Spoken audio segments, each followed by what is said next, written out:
In a way, variability is the enemy of quality.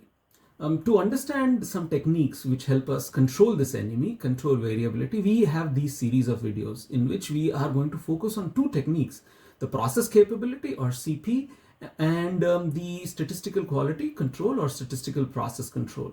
Now, in the first two videos, I'm going to give you some basic understanding of the logic of these methods.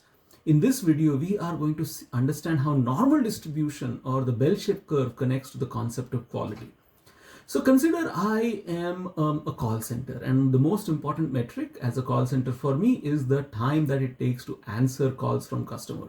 So I start making a table. The first customer I can answer in say 15 seconds. The second customer I can answer in 23 seconds. The third customer I can answer in 8 seconds. Fourth customer I take 68 seconds, and so on. I can make a list of, let's say, 200 customer calls that I had in past 1 hour or whatever time, and tabulate the wait times for all those customers.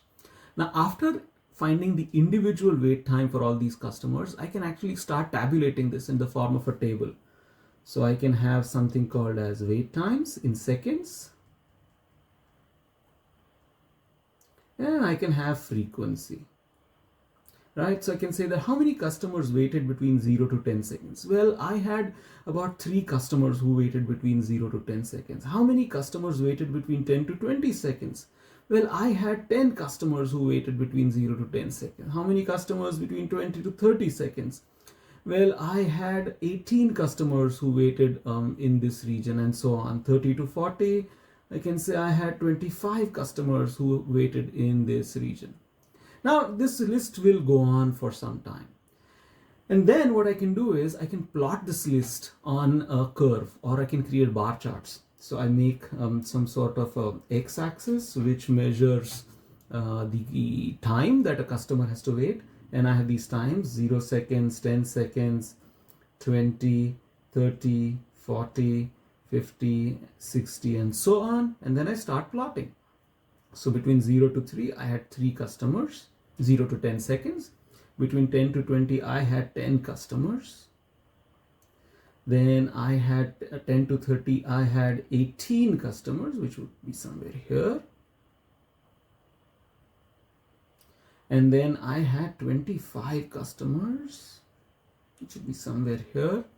Now what do I do is, if I connect the centers of these points, and assuming I have this graph extended on the other side as well, I would get a curve which is something like this,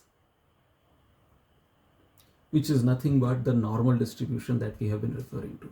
So this is what the normal distribution is. It is nothing but telling us how many calls or what was the wait time at our call center for different type of customers. It's a frequency distribution curve. And assuming that the past will repeat in the future, the frequency distribution curve can be used as a probability distribution curve, saying that, well, if this is what the wait times were in the past, this is what we can expect the wait times to be in the future.